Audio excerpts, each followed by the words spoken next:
네, 우리 말씀 보시겠습니다. 오늘 은혜 받으실 기록된 하나님의 말씀은 사무엘하 15장 24절에서 37절까지 보겠습니다. 사무엘하 15장 24절에서 37절입니다.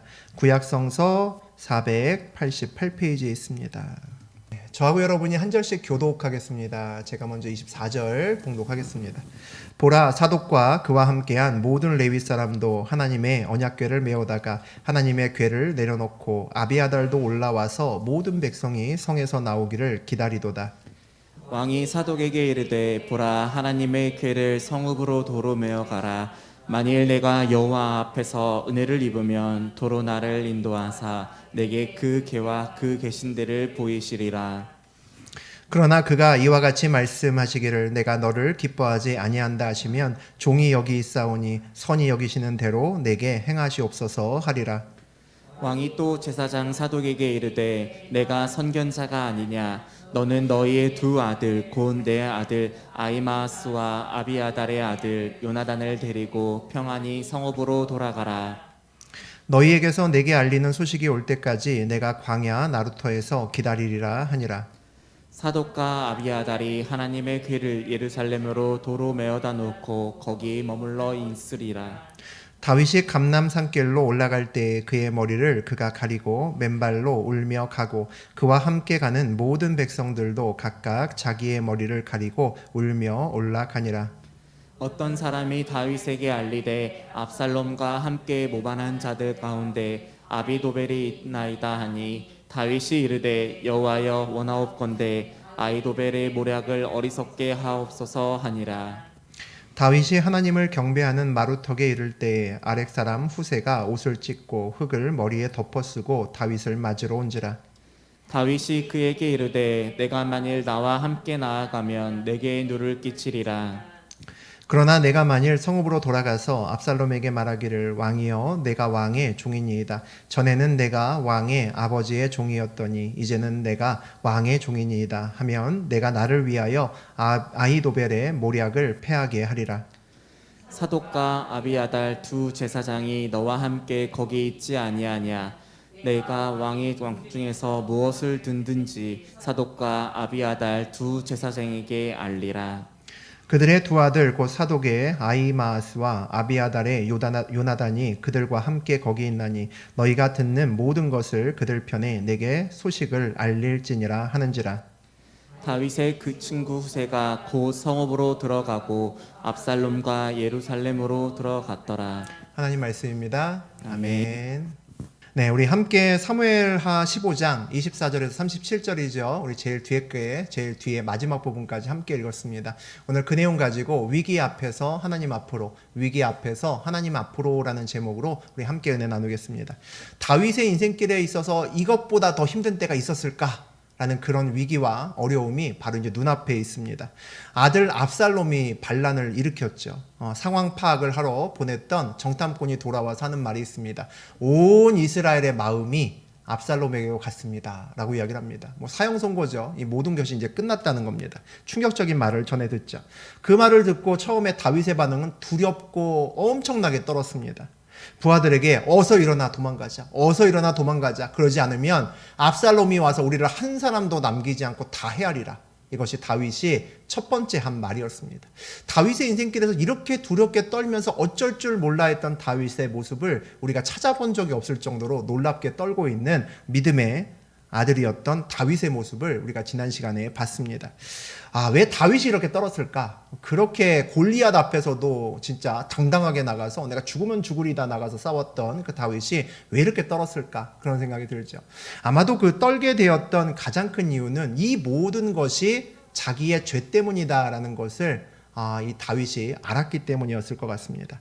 나 때문에 이 모든 것이 일어났구나. 내가 문제다라는 생각을 하게 됐다는 거죠. 그런 생각이 들면 어떤 생각이 듭니까? 이제까지 나는 항상 하나님 편에 서서 하나님과 함께 싸우고 하나님과 함께 위기를 극복해 왔는데 이번만큼은 내가 하나님의 대적의 자리에 있을지도 모른다라는 생각이 드는 거죠. 하나님이 내가 아니라 압살롬과 함께 계실 수도 있겠구나라는 생각이 드는 겁니다. 그러니까 두렵죠. 두려움이 물밀듯이 밀려옵니다. 하나님의 백성이 가장 힘든 때가 아마 이런 때 아닌가 싶습니다. 하나님이 나와 함께 계시지 않을 수도 있다라는 생각이 들면 그 두려움은 진짜 말로 다 할 수 없겠죠. 두려움에 떨던 다윗이 바뀌기 시작했던 시작이 뭡니까? 그가 두려움에 떨면서 그의 부하들에게 얘기했죠. 같이 떠나자. 큰일 났다. 이제 우리 죽을 목숨이다. 얼른 떠나자. 그랬는데 그의 부하들이 그렇게 얘기를 합니다. 다윗 우리의 주인이시여 우리의 생명을 당신께 맡깁니다. 당신이 하자는 대로 우리가 다 하겠습니다. 이렇게 순종하는 주변에 있는 충신들의 모습을 봅니다. 다음에는 이방인 사람들이 그와 함께하기 시작합니다. 그렛 사람이 그와 함께하고 또 블렛 사람이 그와 함께하기 시작합니다. 아무것도 없는 절망적인 가운데 다윗에게 이제 더 이상 소망이 없음에도 불구하고 꾸역꾸역 사람들이 다윗의 주변으로 몰려들기 시작하죠. 지난 시간 다윗은 600명의 사람을 이끌고 함께 다윗과 함께할 수 있었던 이때라는 사람에게 이런 놀라운 말을 합니다. 지금 한 사람이라도 더 필요하고 진짜 바짓가랑이라도 붙들고 나와 제발 한 배를 탑시다. 막 이렇게 꼬셔도 지금 시원치 않은 판에 이때에게 그렇게 이야기를 하죠. 나는 이제 더 이상 왕이 아니니까 나를 따라오는 것보다는 돌아가서 압살롬을 따라가는 것이 당신에게는 훨씬 더 유익하니 압살롬에게로 가라. 이런 놀라운 말을 합니다. 완전 충격적인 말이죠. 누가 이런 위기에서 이런 말을 하겠습니까? 근데 우리는 이 장면을 보면서 어떤 느낌이 드냐면 다윗이 이제 다윗스럽다라는 생각이 듭니다. 이제 다윗이 다윗답다라는 생각이 든다는 거죠. 이런 모습이 사실은 이전에 우리가 믿음의 아들이라고 불렀던 다윗의 모습이었습니다. 사울을 피해서 호롤단신으로 다니다가 하나님께서 그에게 600명이란 사람을 서서히 모아서 600명 이상의 사람을 붙여주셨습니다. 그 은혜를 다윗이 이제 다시 기억하기 시작했다는 겁니다. 두려워 떨던 다윗이 이때에게 너는 압살롬에게 가는 것이 더 유리하다라고 말할 수 있다는 것은 무슨 얘기입니까? 더 이상 두렵지 않다는 겁니다. 이제 나와 함께 계시는 하나님이 느껴진다라는 거죠. 오늘 우리 24절 같이 읽어봅니다. 보라 사독과 그와 함께한 모든 레위 사람도 하나님의 언약궤를 메어다가 하나님의 궤를 내려놓고 아비아달도 올라와서 성에서 나오기를 기다리도다.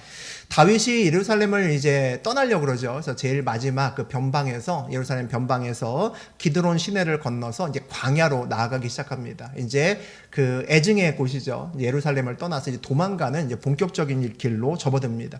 그 길로 접어들자마자 얼마 되지 않아서 누구를 만납니까? 사독과 아비아달이라고 하는 사람을 만납니다. 둘 다 제사장이죠.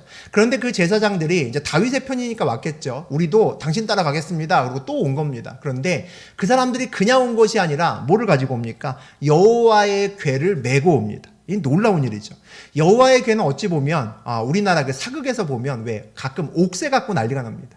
옥새가 있어야 왕으로 인정을 받는데 이전에 그 왕이 도망가면서 옥새를 어디로 숨기고 가던가 아니면 지가 들고 도망간 겁니다. 그러면 이 옥새가 있어야 왕의 정통성을 우리가 인정받을 수 있는데 이 옥새를 찾는다고 막 난리가 벌어지는 그런 장면들을 가끔 봅니다. 어찌 보면 이스라엘의 이런 역사 속에서 여호와의 궤가 그와 비슷한 겁니다. 여호와의 궤가 같이 있으면 왕이 어떤 정통성을 인정받는 거죠. 그러니까 다윗이 다윗성으로 여호와의 궤를 모셔오기 위해서 굉장히 애썼다는 것을 우리가 볼 수 있습니다. 그랬는데 오늘 다윗이 그냥 여호와의 궤를 챙길 틈도 없었겠죠. 아마 생각하지도 못했을 것 같습니다. 일단 떠나고 보자, 도망가고 보자. 가던 차에 이 두 제사장이 여호와의 궤를 메고 온 겁니다.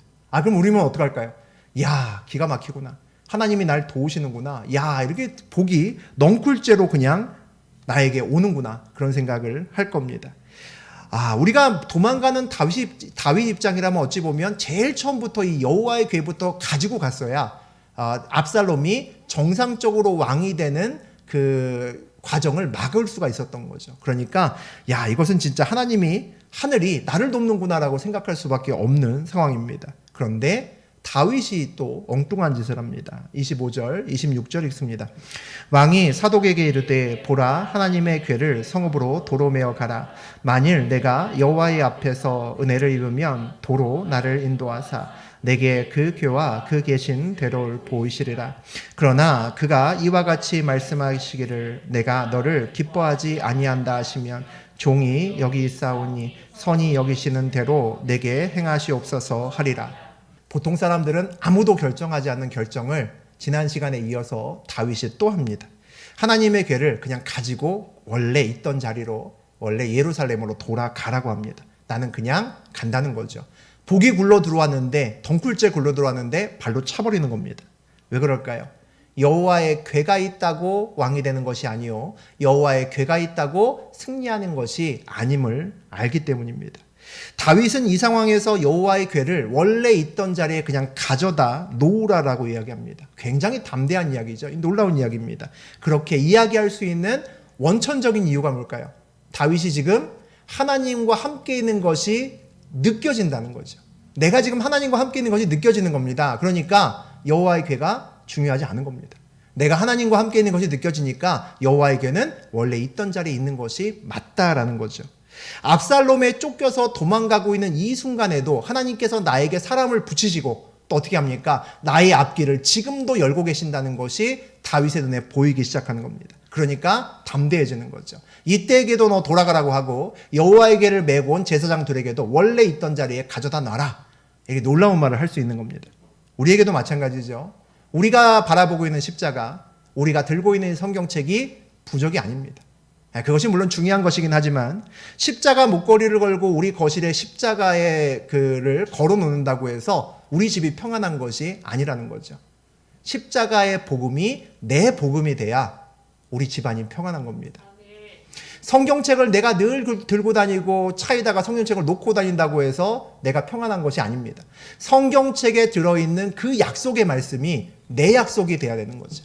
그래야 우리가 평안할 수 있습니다. 다윗이 오늘 그 말을 하고 있는 겁니다.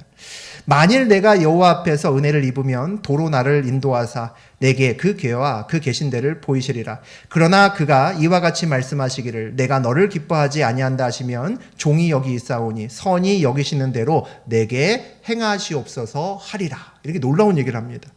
여러분은 이 말을 어떻게 생각하십니까? 내가 다시 이스라엘 왕으로 복귀하든 아니면 이대로 쫓겨가서 다시는 이 땅을 밟지 못하든 누구에게 맡긴다? 하나님께 맡긴다라는 겁니다.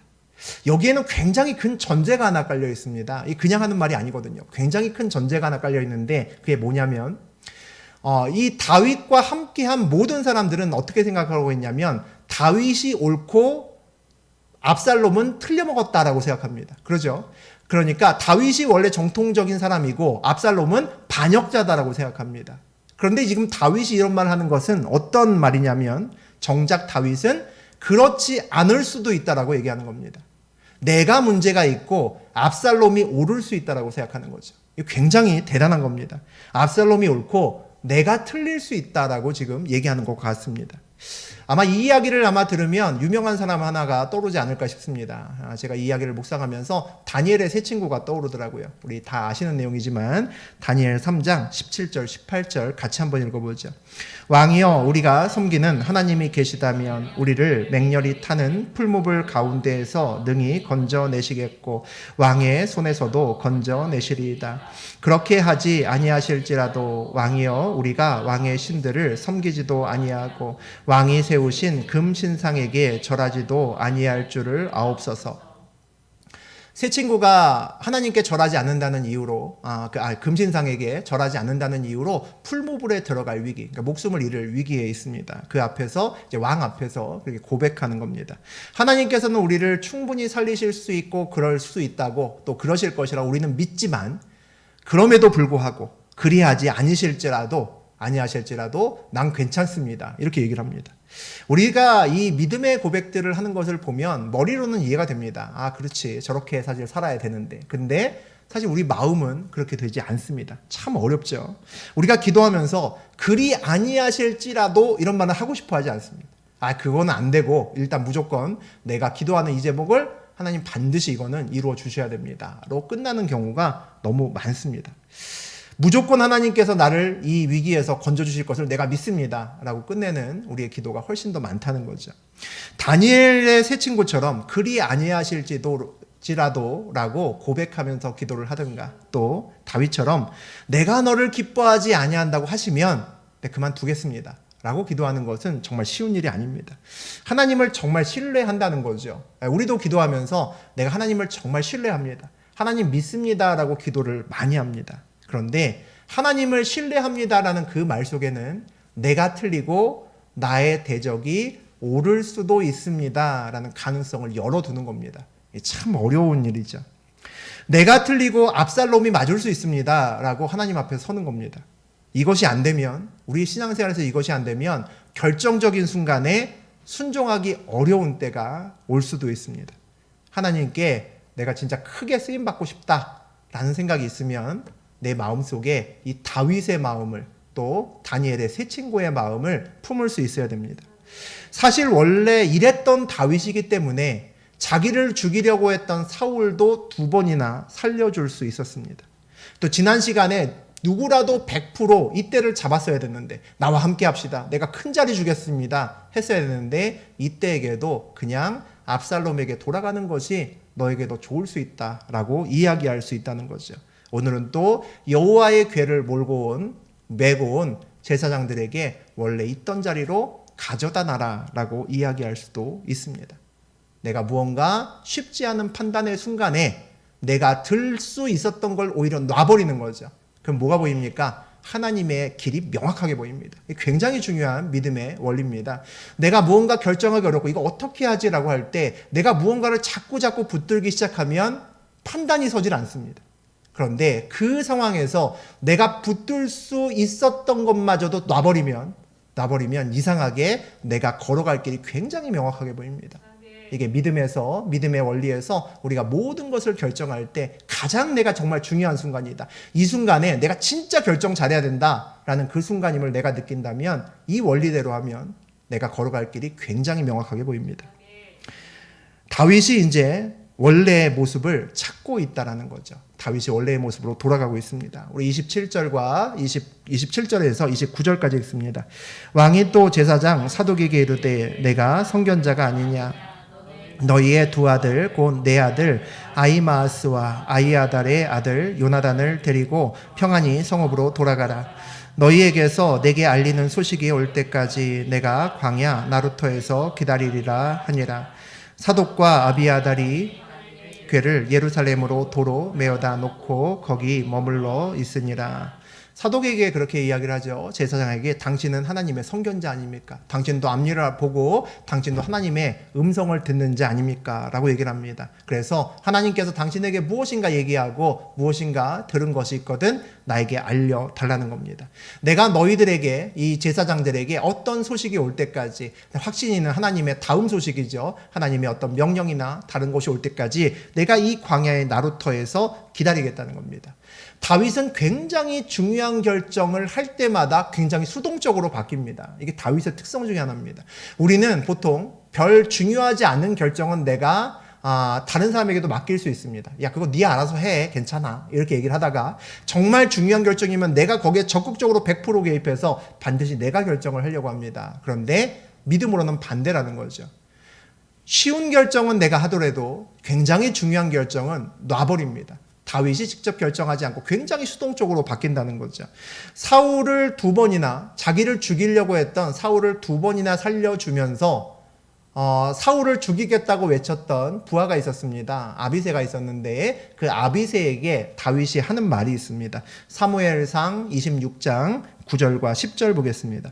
다윗이 아비새에게 이르되 죽이지 말라. 누구든지 손을 들어 여호와의 기름 부음 받은 자를 치면 죄가 없겠느냐 하고, 다윗이 또 이르되 여호와께서 살아계심을 두고 맹세하노니 여호와께서 그를 치시리니 혹은 죽을 날이 이르거나 또는 전장에 나가서 망하리라. 지금 사울이 죽으면 다윗은 이제 걱정할 필요가 없거든요. 이제 쫓겨다니는 것도 안 해도 되고, 사울만 죽으면 모든 것이 그냥 해결될 수 있습니다. 그런데 그 사울을 죽이지 않고 돌아서면서 그 옆에 있었던 그 부하 아비새가 얼마나 죽이고 싶었겠습니까? 얘만 죽이면 다윗만 평안한 것이 아니라 아비새도 평안한 거죠. 그런데 그를 말리면서 다윗이 하는 말입니다. 여호와의 기름 부은 자를 죽이면 그의 인생이 평탄하지 않고 하나님의 저주를 받을 것이라는 거죠. 여기까지는 좋습니다. 근데 그 다음에 뭐라고 얘기합니까? 다윗이 하나님의 살아계심을 두고 맹세하는데 여호와께서 그를 칠 것이다. 여기까지도 좋죠. 그런데 치시는데 혹을 죽을 날이 이르거나 때가 돼서 죽거나 이런 얘기입니다. 때가 돼서 자기 살 만큼 살다가 때가 돼서 죽거나 또는 전쟁에 나가서 그가 죽을 수도 있다. 그러니까 하나님이 어떻게 하시든지 그에게 맡기자는 겁니다. 말도 안 되는 얘기죠. 그가 오래 살면 어떡합니까? 전쟁에 나가서 왕이 쉽게 죽습니까? 안 죽으면 어떡합니까? 이 절호의 지금을 잡아야 되는데 다윗은 그냥 놔버립니다. 다윗은 굉장히 중요한 결정을 할 때마다 이와 같이 반응할 때가 굉장히 많습니다. 우리도 마찬가지입니다. 굉장히 우리가 많은 선택들을 하는데 정말 중요한 결정을 할 때는 우리가 수동적인 자세로 우리의 자세를 때로는 바꿀 필요가 있습니다. 왜 그렇죠? 결정은 내가 하는 것이 아니라 하나님이 하시는 거죠. 그러면 하나님이 결정을 하실 때까지 내가 하나님께 시간을 드려야 됩니다. 하나님께 우리의 자리를 좀 내어드려야 되는 거죠. 그게 우리가 기다리는 시간이고 우리가 기도하는 시간입니다. 내가 중요한 결정을 앞에 놓고 내가 하나님께 돌아서서 기도하고 기다리면 하나님이 결정 안 해주시겠습니까? 해주시죠. 내가 잘못 결정해서 돌아오는 것보다 내가 내 생각에 좀 늦더라도 그 자리에 앉아서 하나님이 결정하게 하시는 것이 우리의 인생길이 훨씬 더 평안하다는 겁니다. 우리 30절 같이 읽어봅니다. 다윗이 감람산길로 올라갈 때에 그의 머리를 그가 가리고 맨발로 울며 가고 그와 함께 가는 모든 백성들도 각각 자기의 머리를 가리고 울며 올라가니라. 이 감람산으로 왜 올라가겠습니까? 이제 좀 이따가 32절 보면 그가 이제 예배하러 갔다, 제사 드리러 갔다는 걸 알 수 있습니다. 그러니까 감람산으로 올라간다는 얘기는 지금 그가 우리로 치면, 오늘날로 치면 기도원에 올라가는 겁니다. 내가 응답 받아야겠다. 기도원에 올라가는 길이죠. 다윗은 기도원에 올라가면서 어떻게 하고 올라가냐면 머리를 가리고 울면서 맨발로 올라갑니다. 다윗을 따르던 백성들도 다윗과 거의 비슷한 모습으로 역시 울면서 다윗을 따라서 올라갔다라고 기록되어 있습니다. 왜 울면서 올라갔을까? 그 울음의 의미가 무엇일까? 그리고 또 왜 맨발로 갔을까? 이런 생각을 우리가 좀 해볼 수 있습니다. 저도 그렇지만 보통 하나님을 우리가 좀 진하게 만났을 때가 있는데 그때는 보통 우리가 되게 힘들 때입니다. 우리가 되게 힘들 때인데 우리가 보통 저나 여러분이나 우리 고집이 또 한 고집 하잖아요. 그죠? 여러분도 고집 되게 세시죠? 겉으로 봐서 되게 착한 것 같지만 속으로는 고집이 엄청 셉니다. 내가 하고 싶지 않은 건 죽어도 안 해 라고 생각하는 사람들이 굉장히 많습니다. 보통 그런데 하나님께서 우리의 고집을 꺾으실 때가 있습니다. 하나님이 우리 고집보다 훨씬 세십니다. 그래서 하나님이 우리에게 그냥 져주시고 가라게 내버려 주시는 때도 있지만 이건 안 돼 라고 하시는 때가 있습니다. 그러면 우리가 아무리 난리를 쳐도 안 되는 겁니다. 반드시 내 고집을 꺾고 하나님만 바라봐야 되는 그때가 있습니다. 그때 우리가 결국 마지막에 어떤 고백을 하냐면 아이고 알겠습니다 하나님, 그냥 하나님 뜻대로 하십시오 하시면 그냥 제가 따라가겠습니다. 이런 기도를 자의반 타의반 그렇게 할 때가 있습니다. 근데 보통 그런 기도를 할 때 막 눈물이 막 나더라고요. 저만 그럴 건 아닐 겁니다. 아마 여러분도 그런 경험이 있으시다면 저와 비슷할 겁니다. 그 눈물의 의미가 뭐 회개의 눈물도 포함이 되는 것 같고 또 순종의 어떤 눈물도 포함되는 것 같습니다. 그런데 어쨌든 다 모든 걸 다 내려놓고 내 가고 싶은 길 다 내려놓고 하나님의 길을 내가 억지로 끌려갈 때 그때 흘리는 그 원인 모를 알 수 없는 눈물이 있습니다. 오늘 다윗이 그런 눈물을 흘리고 있다라고 생각합니다. 맨발로 걷는다라고 되어 있죠. 이 맨발은 우리 고대에서 종이 맨발로 걷습니다. 왕은 맨발로 걸을 일이 없는 거죠. 가마 타고 걸어야 되는 겁니다. 말 타고 가야 되는 거죠. 그런데 지금 다윗이 맨발로 걷습니다. 맨발로 걷는 의미가 물론 경황 없이 나와서 뭐 신발도 제대로 신지 못하고 나올 수도 있겠지만 그러면 뭐 부하들이라도 신발을 구해줬겠죠. 맨발로 올라가는 건 뭘까요? 내가 앞으로의 길을 왕이 아니라 종의 모습으로 걷겠습니다. 이런 고백 아닌가 싶습니다. 내가 감람산을 올라가면서 하나님 내가 왕인데 이제 내 앞의 길을 내 앞으로 하나님이 무슨 길을 열어주시던 간에 내가 왕이 아니라 종의 모습으로 걷겠습니다 라는 거죠. 우리 31절 보겠습니다. 어떤 사람이 다윗에게 알리되 압살롬과 함께 모반한 자들 가운데 아히도벨이 있나이다 하니 다윗이 이르되 여호와여 원하옵건대 아히도벨의 모략을 어리석게 하옵소서 하니라. 나쁜 일이 생기면 겹쳐서 오죠. 대부분 아마 동의하실 겁니다. 이상하게 겹쳐서 더 큰 일이 옵니다. 내가 믿음으로 뭔가 결단하면 꼭 뒤집는 사건이 있습니다. 그렇죠. 내가 보통 믿음을 결단해서 아니야 이건 내가 손해보더라도 내가 하나님 따를 거야 라고 딱 결단하면 그날 저녁에 누군가가 와서 내 속을 뒤집어 놓습니다. 똑같죠. 다윗이 그 전에 다윗으로 돌아가고 있습니다. 다 모든 거 내려놓고 하나님 내가 종의 길로 하나님 걷겠습니다. 이렇게 결단했습니다. 그러니까 어떤 사람이 다윗에게 옵니다. 다윗이요, 압살롬에게 가서 봤더니 거기에 아이도벨이 있더이다 라고 이야기를 합니다. 이 아이도벨은 당대에 아주 모략가입니다. 지난 시간에 얘기했던 것처럼 삼국지에서 제갈공명 같은 사람이죠.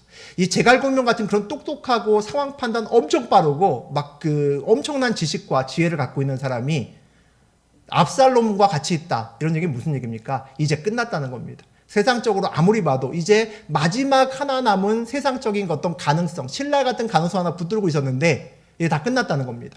여기서 아무리 여러 사람이 머리를 맞대어 모략을 세우고 계획을 세우고 전략을 세워봐도 아히도벨한테는 안 되거든요. 근데 아히도벨이 지금 압살롬에게 있다는 겁니다. 이제 완전히 절망적인 소식이 들려옵니다. 하나님께 다윗이 기도합니다. 다윗이 이르되 라고 되어 있죠. 여호와여 원하옵건대 아이도벨의 모략을 어리석게 하옵소서라고 기도합니다. 이 기도의 의미가 뭐겠습니까? 사람의 힘으로는 더 이상 우리의 힘으로는 아이도벨을 이길 수 없다는 얘기입니다. 이제 이 아이도벨이 저쪽에 붙었으니 우리가 아무런 계획을 세워도 그 계획대로 되지 않는다는 거죠. 그러니까 무슨 얘기입니까? 이제 믿을 분은 하나님밖에 없습니다 라고 고백하는 겁니다. 오늘 다윗이 다시 예배의 자리로 돌아가고 다시 기도의 자리로 돌아가고 있다는 것에 우리는 주목해야 됩니다. 밧세바와 그 우리아의 사고를 친 다음에 그 다음에 내용을 읽어보면 다윗이 그렇게 뚜렷하게 하나님께 기도하고 있는 모습이나 이런 것들이 보이지 않습니다. 자기의 아들이 죽고 자기의 딸이 험한 짓을 당해도 그냥 울고 화를 낼 뿐이지 그 이후에 하나님 앞에 섰다라는 내용이 잘 나오지 않는다는 거죠. 왜 그럴까요? 우리가 보통 죄를 지으면 그렇습니다. 내가 만약에 바람을 폈는데 내 배우자가 나를 용서했습니다. 용서했다고 다음 날에 같이 스타벅스에 가서 커피 마시고 그 다음 날에 가서 빕스에서 밥 먹기가 쉽지 않다는 거죠. 내가 죄를 지으면 그 사람이 용서했다고 하더라도 다시 이전과의 관계가 되기까지는 굉장히 오랜 시간이 일반적으로는 필요합니다. 또 하나는 왕으로 있었기 때문이죠. 왕으로 있었다는 얘기는 무슨 얘기입니까? 내가 할 수 있는 일이 너무나 많아졌다는 겁니다. 내게 돈이 들어오고 내게 힘이 들어오면 내가 할 수 있는 일이 점점 많아지죠. 그러면 대부분의 경우는 기도하는 시간이 줍니다. 기도하는 시간이 준다는 거죠. 그런데 그 모든 것을 포괄하는 기도의 자리로 나아가지 않는 가장 궁극적인 이유가 뭐냐면 내 눈에 내 삶의 자리에서 하나님이 잘 안 보인다는 겁니다. 내 눈에 내 삶의 자리에서 하나님이 나에게 말씀하시고 하나님이 나를 이끌어 가신다라는 것이 내가 뚜렷이 보이면 기도하지 않을 사람이 없습니다. 기도하지 않을 수가 없죠. 하나님이 오늘 점심 때도 나를 이렇게 도우셨고 오늘 저녁 때도 나를 이렇게 지키셨다라는 간증을 내가 한다면 내가 어떻게 예배 시간에 기도하지 않을 수 있고 내가 어떻게 예배를 빠질 수 있고 내가 어떻게 기도의 자리를 오지 않을 수 있겠습니까? 그런데 그것이 보이지 않기 때문에 예배의 자리에서 점점 멀어지고 기도의 자리에 앉지 않는 겁니다. 내 눈에 무언가가 씌었다는 거죠. 이상하게 내가 가진 돈이, 내가 가진 권력이, 내가 저지른 죄가 우리의 눈을 가릴 때가 많습니다. 그것이 우리의 눈을 가리면 내 삶의 자리에서 하나님이 잘 보이지 않는다는 거죠. 그래서 우리가 기도가 줄면 긴장해야 됩니다. 예배가 기쁘지 않으면 긴장해야 된다는 거죠. 무슨 얘기입니까? 내 눈에 내 삶의 자리에서 하나님이 잘 안 보인다는 겁니다. 내가 기도가 즐겁고 내가 예배가 즐거울 때는 하나님이 내 삶에서 보입니다. 나를 이끌어 가시는 게 보이거든요. 그래서 그 시간이 즐겁습니다.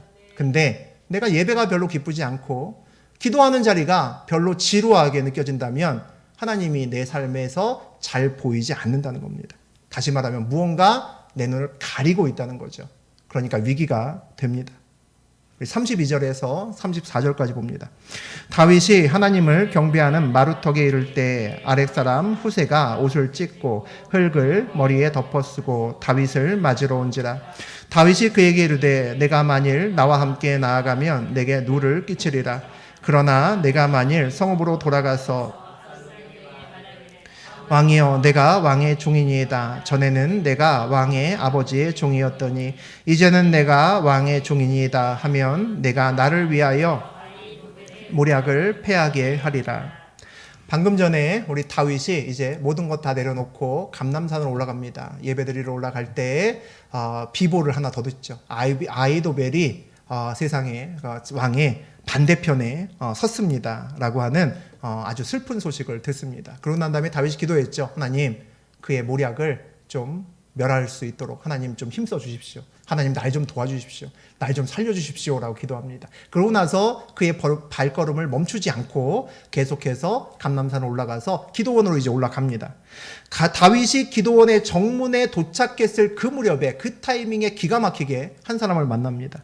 눈을 떠보니까 후세라고 했던 사람이 다윗의 친구인데 그가 다윗을 기다리고 있습니다. 예정된 사람이 아니었던 거죠. 갑자기 만난 겁니다. 그가 옷을 찢고 흙을 머리에 뒤집어 쓰고 나타납니다. 무슨 얘기입니까? 다윗의 이 슬픔을 나도 함께 하겠다는 거니까 그 모습만 봐도 다윗 사람이구나 라고 할 수 있습니다. 지금 다윗에게 잘 보일 필요 아무도 없거든요. 그 앞에서 저렇게 하는 사람은 모두 다 다윗에게 함께 가자라고 하는 충신들입니다. 다윗이 후세에게 압살롬에게 가서 압살롬을 섬기는 척하고 아이도벨의 계략을 네가 좀 멸해라 라고 부탁을 합니다. 우리 35절에서 37절까지 마저 읽습니다. 사독과 아비아달 두 제사장이 너와 함께 거기 있지 아니하냐. 내가 왕의 궁중에서 무엇을 듣든지 사독과 아비아달 두 제사장에게 알리라. 그들의 두 아들 곧 사독의 아히마아스와 아비아달의 요나단이 그들과 함께 거기 있나니 너희가 듣는 모든 것을 그들 편에 내게 소식을 알릴지리라 하는지라. 다윗의 친구 후세가 곧 성읍으로 들어가고 압살롬도 예루살렘으로 들어갔더라. 후세에게 말합니다. 그곳에 들어가면 너 혼자 있는 것이 아니라 두 제사장이 있는데 두 제사장도 내 편이고 그들의 아들도 내 편이다. 그러니까 그들에게 무엇인가를 얘기하면 나에게까지 소식이 들릴 거다라고 이야기를 합니다. 다윗이 후세를 만나는 것은 계획된 일이 아니었습니다. 아이도벨이 압살롬 편에 섰다. 그 놀라운 제갈공명과 같은 사람이 압살롬 편에 섰다라는 순간 모든 사람은 다 쥐들은 듯이 고요해졌고 이제는 진짜 신랄 같은 희망도 없어졌다라고 생각했을 겁니다. 우리가 누구나 아무런 지혜를 짜내봐도 아이도벨을 이길 수가 없기 때문입니다. 그가 거기 있는 한 우리가 어떤 속임수나 어떤 계략을 세워도 거기에 아무도 말려들지 않을 거라는 얘기죠. 그것을 다윗도 합니다. 그래서 하나님께 기도했죠. 그 다음에 그는 꿋꿋하게 올라갑니다. 감람산으로 올라가서 예배의 처소까지 도달했을 무렵에 후세를 만나죠. 이 후세가 놀라운 사람입니다. 후세도 만만치 않은 지략가입니다. 아주 모략이 뛰어난 사람입니다. 근데 그가 그 시점에 예배의 처소에 다윗을 기다리고 있었다는 거죠. 하나님만의 응답을 기다리러 올라갔던 그 길에 후세가 기가 막힌 절묘한 타이밍에 다윗을 기다리고 있었습니다. 하나님께서 보내주신 사람이라는 거죠.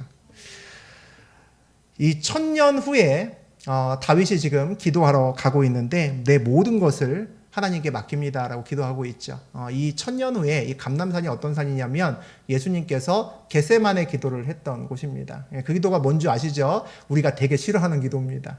하나님, 이 잔을 내게서 치워 주시옵소서. 하지만 내 뜻대로 마옵시고 아버지 뜻대로 하옵소서. 우리가 섣불리 기도할 수 없는 그런 기도를 우리 예수님께서 하셨는데 오늘 다윗이 마찬가지 마음으로 감람산에 올라갔다라고 생각합니다. 그런데 하나님께서 그 다윗의 모습을 귀하게 보시고 후세를 보내시죠. 이 후세가 우리가 이제 다다음 시간 이제 나눠보시면 알겠지만 이 모든 상황을 완전히 역전시키는 그 역전의 용사가 되는 사람이 이 후세라는 사람입니다.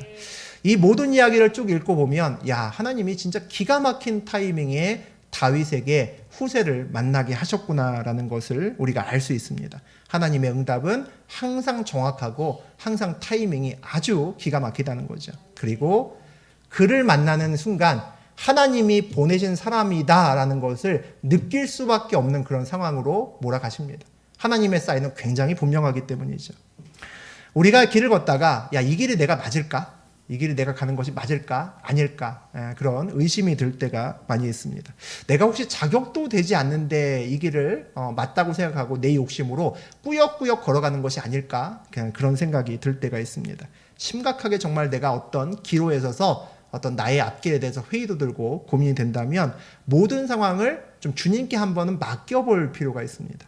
모든 상황을 맡긴다는 것은 무슨 얘기냐면 내가 상황 앞에 앉아 있는 것이 아니라 주님 앞에 앉아 있는 겁니다. 그게 모든 것을 맡기는 겁니다. 모든 것을 맡기는 것이 그냥 예배 드리고 와서 기도하고 내가 상황 앞에 뛰어가는 것이 아닙니다. 모든 것을 주께 맡긴다는 것은 상황을 주께 맡기고 난 누구 앞에 앉아 있다? 하나님 앞에 앉아 있다. 이것이 하나님께 모든 것을 맡긴다는 겁니다.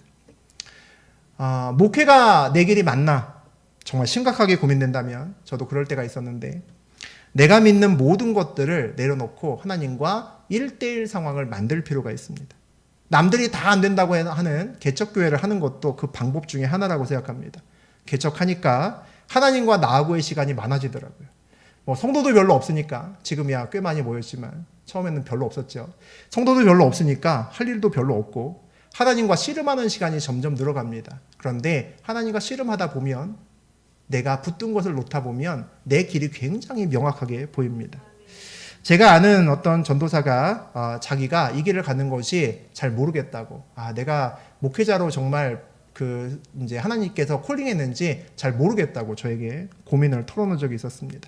코로나 때문에 다른 지금 있는 사역지 말고 다른 사역지를 구하려고 하는데 잘 나오지도 않고 또 지금 있는 사역지에서는 자기하고 좀 맞지 않는, 좀 올바르지 않은, 자기하고 맞지 않는 그런 자리만 자기에게 그렇게 얘기를 한다는 겁니다. 그래서 제가 그 얘기를 했습니다. 너한테 맞는 사역지만을 최우선순위로 놓고 네 사역만, 일만 최우선순위로 놓고 전국 다 뒤져라 그랬습니다. 전국 다 뒤져서 있으면 글로 가라. 묻지도 말고 따지지도 말고 가라 그랬습니다. 그랬더니 얼마 있다가 저한테 연락이 왔는데 충무에 있는 교회로 가겠다는 겁니다. 근데 이제 아가씨거든요. 전도사인데 아직 미혼인 아가씨인데 아니 내가 거기까지 가라는 얘기는 아니었는데 저한테 연락이 와서 충무에 이런 좋은 교회가 있는 것 같은데 글로 가겠다는 겁니다. 근데 알고 보니까 나중에 들어봤더니 이 충무가 거제도에 있는 거잖아요. 그러니까 거기 그렇게 먼 곳인지 몰랐다고 얘기를 하더라고요. 여기가 차로 그냥 내가 차를 몰고 가도 6시간 이상 걸리거든요. 부산보다 훨씬 멉니다. 길이 그렇게 똑바로 나 있지 않기 때문에 훨씬 멉니다. 거기는 또 아마 제가 알기로 KTX나 이런 것도 잘 가지 않기 때문에 굉장히 먼 곳이거든요. 그런데 거기다가 그냥 원서를 그냥 냈더라고요. 지원서를. 근데 결국은 이제 거기 안 되고 대전에 굉장히 좋은 곳에 잘 됐습니다. 그래서 그곳에 가서 지금 열심히 사역하고 있는데 더 중요한 것은 정말 좋은 사역제도 구했지만 그 사역제를 구하고 거기서 일하는 동안에 그동안에 자기의 회의가 사라졌다는 거죠. 이 길이 맞나? 라는 그것이 사라졌다는 겁니다. 하나님께서 나를 이끌고 계시는구나 라는 것을 그 모든 과정에서 느끼게 됐다는 거죠. 오늘 다윗의 이야기를 읽으면서 우리는 그 뒤를, 그러니까 15장까지 읽었는데 16장, 17장을 읽지 않더라도 다윗이 다시 이스라엘의 왕으로 오겠구나라는 것을 아마 여러분이 느낄 겁니다. 다윗이 하나님이 사랑하셨던 원래 다윗의 그 모습을 다시 회복하고 있기 때문입니다. 그가 죄를 저질렀을 때 하나님이 너 용서했어 라고 했습니다. 그런데 용서했지만 다윗은 굉장히 많은 어려운 일을 겪어야겠고 그 어려운 일을 겪는 동안에 그 이전의 다윗의 모습과는 전혀 달랐습니다. 우리가 알던 다윗의 모습은 그렇지 않았는데 그는 우왕좌왕하고 어떤 일을 할지도 모르고 그냥 세상 사람들과 별반 다르지 않게 그렇게 살았습니다. 그런데 가장 결정적인 순간에 다윗이 다시 하나님 앞에 서는 것을 봅니다. 위기 앞에서 하나님 앞으로 선다는 거죠. 다윗이 오늘 하나님 앞에 이렇게 온전히 서 있는 것을 보니까 무엇보다 다윗의 이 이야기를 통해서 그와 함께하는 하나님이 보입니다. 하나님이 다윗과 함께 계시다라고 안 써 있습니다. 안 써 있는데 우리가 쭉 읽어보니까 하나님이 다윗과 함께 있는 것이 너무나 분명하게 느껴집니다. 그러니까 다윗의 삶은 앞으로 문제 없겠구나라는 생각이 든다는 거죠. 신앙인이라고 하는 것은 위기 앞에 있을 때 하나님 앞으로 달려가는 사람이라고 저는 생각합니다. 세상 사람들은 그게 뭐 하는 짓이냐고 비웃을 수 있습니다. 반란이 났으면 사람을 모으고 전략을 짜고 그동안 잘 지냈던 다른 나라에게도 도움을 요청하고 그렇게 해서 어떻게든지 이 상황을 이겨내야지 지금 무슨 기도원에 올라가냐 맨발로 정신 나갔구나 라고 생각할 겁니다. 그런데 다윗은 오늘 그렇게 합니다. 그런데 그 기도원으로 올라가는 중에 그 기도원에 다 다다랐을 때 그가 그 발걸음을 멈추지 않았을 때 이 모든 상황을 역전시킬 후세를 만났습니다. 물론 다윗의 후세에게 부탁했을 때 그가 진짜 이 상황을 모두 다 역전시킬 거라고는 생각하지 않았을 겁니다. 그러나 하지만 다윗은 느꼈을 겁니다. 이 후세를 하나님이 보내셨구나라는 걸 느꼈을 겁니다. 그래서 후세에게 그런 이야기를 하게 된다는 거죠. 그리고 하나님은 그를 통해서 진짜 상황을 역전시키십니다. 위기 앞에서 하나님 앞으로 자리를 옮길 수 있는 그런 믿음을 가지고 있는 저하고 여러분 되셨으면 좋겠습니다. 그리고 그렇게 하나님 앞에 서 있으면 우리의 삶에서 하나님이 드러납니다. 정말 신기합니다. 위기 앞에서 여러분이 하나님께 정말 온전히 서 있으면 다른 것 버리고 서 있으면 하나님이 내 삶에서 드러납니다. 그것이 그리스도인이 세상을 살면서 승리하는 방법입니다. 위기 앞에서 하나님 앞으로 달려오는 저하고 여러분 되시기를 주의 이름으로 축복합니다.